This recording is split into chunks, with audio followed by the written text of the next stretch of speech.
Hello. Welcome to the first episode of what I will be. Not sure, actually, I'm not sure what I'm gonna call this, but definitely gonna call this something. Um, it's a podcast, I guess, because some of my friends have been recommending me to make one, considering how much I start yapping onto the microphone whenever I'm given the opportunity to. So I'm gonna be doing that. Exactly that. Welcome to, I don't know, Jason Trent Podcast number one, whatever that means. Now, I don't have any specific topic in mind actually right now because actually I've just been thinking a bunch of stuff and there's no preparation going into this. There's no prep work. There's nothing. I am just here and I just turned on the microphone and sat down and decided, you know what? I'm just gonna be talking to the camera or to the microphone right here. It's a Razer V3, I think, and it's pretty good actually. I guess what better topic to talk about for the next few minutes is love. You know, all about love. Actually, something I've been thinking about today actually is the idea of love and what's the right thing to do. Love is very difficult. I think it's very clear for everyone. It's not an easy thing to have, you know. I mean, it's easy to start, it's easy to begin, but it's not easy to maintain because like most things, you're building upon something that is very difficult to maintain if you leave it unguarded or if you don't have a solid foundation of things. And that's why most relationships fail because for me, I remember my relationship, it failed because I didn't have a solid foundation of how love work, how communication should be, and trust as well. And just trying to be open to change and adjustment and doing it correctly, actually applying it.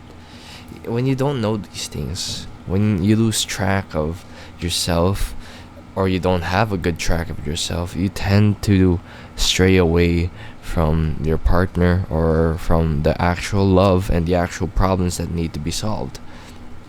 That's what I believe most people struggle with. They don't have a solid foundation of the relationship, and even more so, they don't have a solid foundation of themselves. We're all yearning for love. Like most single people are yearning for love or some kind of attention, validation, but it doesn't come so easily.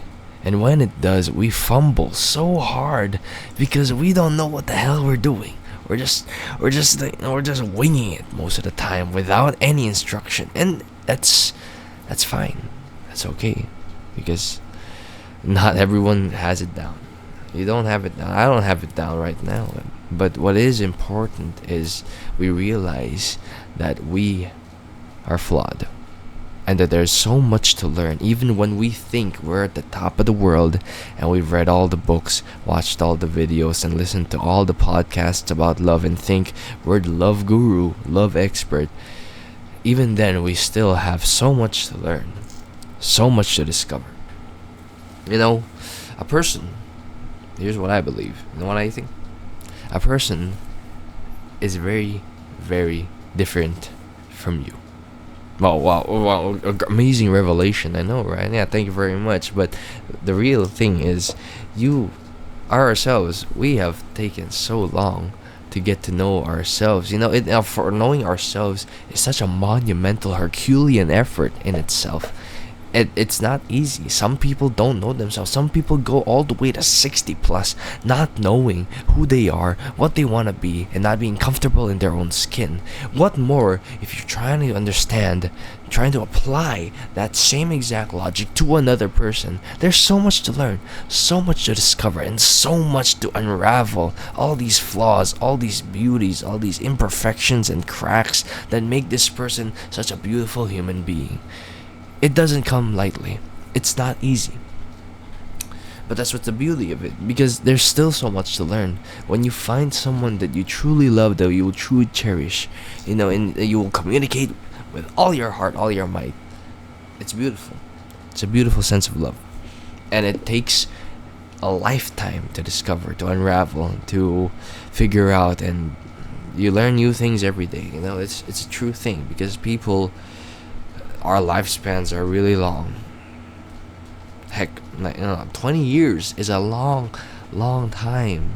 Imagine unraveling everything there is within that 20 years. Like, you'll take another 20 years trying to unravel that. And even then, when you finally unravel everything, time keeps spinning, time keeps moving on.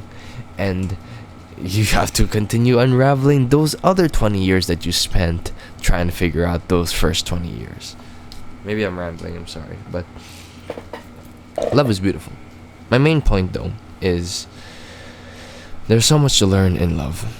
And the foundation of things is very important, not only in the relationship itself, but you, yourself, and your partner. If you both don't have a solid foundation, if you aren't fist clenched going into the relationship, and then one of you is like loosey goosey, well, how is that gonna connect? Absolutely not. You know, so wiggly, so unstable. You're like Jello. What is Jello? Low calorie. But if you have a solid foundation, you know how to get a grip of yourself. Oh, good pun. See that? You can't easily break apart. And that's how it should be. You know, it's adjustment. It's adjustment. Look at this. Let's take a look at these hands again. Hands, very good hands. Adjustment. One hand could be possibly bigger than the other hand. How do you adjust to that? You know, like most people probably will see that like, it's a red flag. It doesn't work. Oh man, let's get out of here. But when you have a good understanding of how things work, and when you have a good solid foundation, you know that you should adjust. So this smaller hand, as opposed to this big hand, might try and make himself smaller, just that little bit, so they can connect. See that? Now maybe it's not too solid at first, but slowly over time, this smaller hand will also adjust, and then slowly the pieces fit together like puzzles. It's amazing. It's beautiful. When relationships, when done right, it's beautiful. You know what I mean? Okay. Well, love is that, but let's talk about the other side. You know, I think because you can't talk about love without kind of also mentioning hate. I don't know, you probably can, but I'm just choosing to right now. Hate is a very, very strong word. When you hate something, for me, you don't like it. You know, that's the basic sense of it. You don't like it. You prefer not to be around it because it triggers you. It has an effect on you, a negative effect on you. That's what hate usually is. Like, you hate something because it has a bad rep, or it makes you uncomfortable, or it goes against your values. For example, me. Oh, hold on, give me a second. I used to hate, or I still actually hate, certain shawarma brand in the Philippines. Turks mostly, because it's not. I know it's Filipino shawarma, but compared to shawarma in the Middle East, it is no contest. Absolutely sublime, delicious, exquisite, amazing. Comparing it to Filipino shawarma is like comparing, I don't know, Michael Jordan to the grade 1 basketballers in a school. You know, no contest. Absolutely not. Maybe that's a gross exaggeration, but I hope you get the point. For me, I used to hate a lot of people, actually. You know, like, hatred consumed me a lot. Sometimes it still does. But one thing that I realized that is that hate and love are closely intertwined. It's very easy to shift that hatred into something else. And shift hatred to love and love to hatred, vice versa, you know, all that stuff. But to be honest, when you hate something, it's okay, it's fine. But when you act upon it, that's when things are really bad. You know? I remember this one friend of mine, he saw his ex talking with someone, you know, and this someone is his friend. Now, when he saw that, the logical conclusion would be, oh, they're talking about something important or related to school or whatever, or academic or something completely unrelated. But the thing is, they just freshly broke up, and for some reason, this guy thought that they may have been talking about him and his ex. That's a crazy assumption. But the thing is, he acted upon that hatred of knowing or not knowing what's happening, or not having a clue what they might be saying and how it might affect him. He acted upon that, and that's very, very difficult when you act upon it. Me, I acted upon my hatred so much, but that's the number one thing you gotta have control of, or you gotta start controlling. If anybody's listening to this, please, if you have hatred, if you have some kind of darkness in your heart, please try and learn the skill of controlling it, or venting it, or releasing it in some other manner, because I promise you, it will do you a giant favor to know how to control that and know where to direct that. Because hatred, when it consumes you, it makes you do irrational stuff. You start doing things that it doesn't make sense, nonsensical, because you are listening to that little voice in your head that doesn't make sense, that doesn't operate on logic. It operates on instinct and self-defense, and just out of pure impulsivity. Please control that hatred. I urge everyone to control that hatred.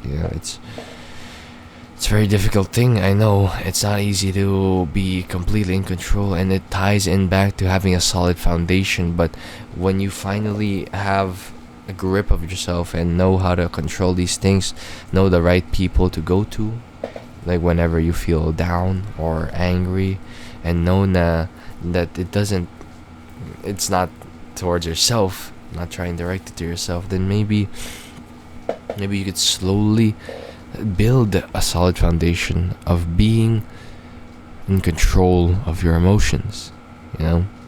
I think hatred is one of the, or like anger and wrath, those are, if you are able to control that, then you have a good grip on your emotions, emotional control, all that stuff, knowing how to solve that without affecting others. You know what I mean?